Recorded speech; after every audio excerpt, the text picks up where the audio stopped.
So you thinking about a career change at 30, at 40, at 50 years old, what you need to know and how to deal with this, you're gonna learn in this video.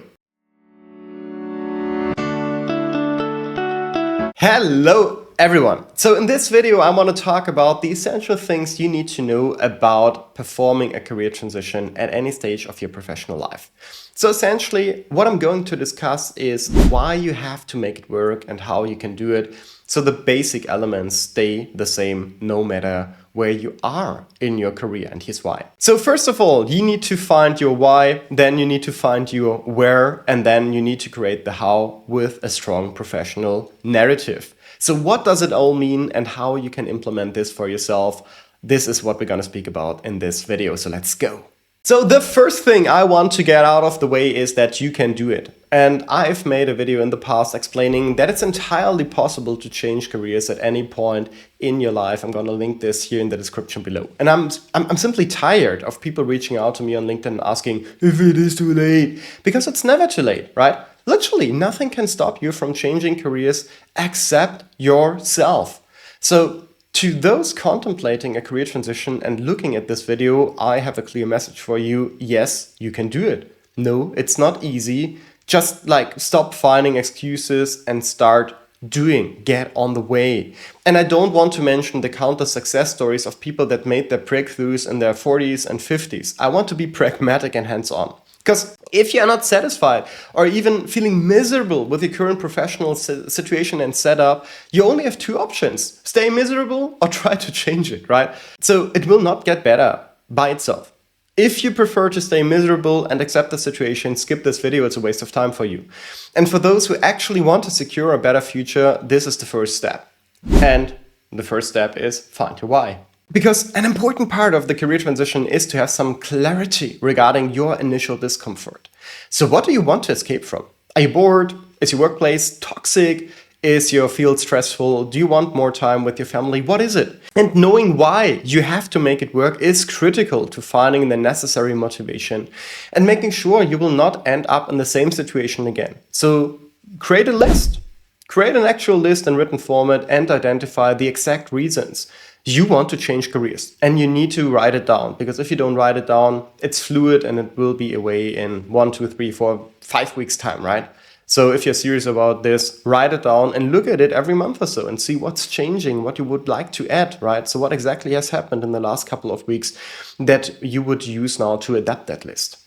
So second step is find your where. Now that's not easy if you're already in your later career years, right? Because a basic principle of job search and career transitions is that you have to be targeted and you have to have a direction, a career vision, a general idea of what the characteristics of your next destination are. And this will enable you to search for relevant positions and narrow down your options effectively, and ultimately also know where to focus your time and efforts.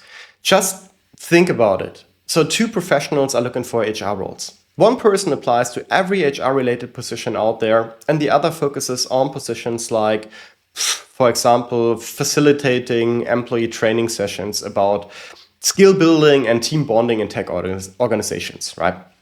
And then after some reflection, the second one identified that based on interest and passions and past experience and future career aspirations, this seems like the best next step. And the second one knows where to search, right? Who to reach out to, can spend more time on a proper application and create a strong and fitting professional narrative for what this person is bringing and what this employer and that job description is looking for. And the first approach is like shooting 100 darts blindfolded, right? And the other one is like shooting 10 darts with your eyes wide open. So being all over the place is not a strategy. You can't have multiple directions, and because you can't create multiple professional narratives at the same moment in time. And that is step 3. Create a professional narrative for you to be clear on what you want and for your employer to be clear on what you bring. So what even is a professional narrative? So in a nutshell, it's your instrument to connect the past, the present, and the future, and position yourself as a top candidate for a specific employer or job description. It's about presenting your journey and achievements in your application documents in a way that addresses the roles, challenges, and also shows the skills you have gained and how they will contribute to the success of the respective company.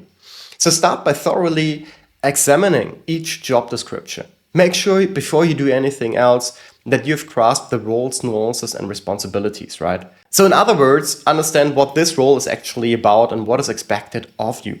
And then if it's a good fit, that means aligned with your career vision and you also possess the core requirements to apply, make sure that each bullet point of the job description is reflected in your CV and resume by relevant achievements.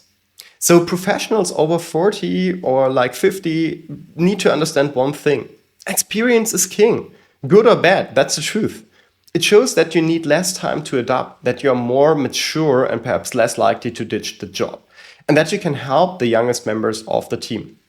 So dig into your past and find relevant achievements and accomplishments that show that you have what it takes to tackle each of the role's duties. And then in your cover letter, highlight why you and this company are specifically a good match. Explain why you selected them and how you can contribute to the company's success. And essentially give a full picture of how your previous experiences make you ready to approach this role with confidence and know-how. So I always advise professionals to find what sets them apart. And more senior candidates have not only a significant amount of experience, but also a diverse range of skills acquired over the years. So there may be a lot of things that could set you apart. It may not be about finding your uniqueness, but selecting the right one in the role's context. So as a conclusion, let's sum it up here. This is a simplified version of career change at any stage of your life. You also need to network and bypass traditional application processes. Make sure you are up to date with current development and tools and be proactive and prepared to adjust your plan and goals. However, the basic elements of a career change, either in the 30s or 40s or 50s, are exactly these. Yes, maybe it's not easy, but it is possible and it is definitely worth the effort.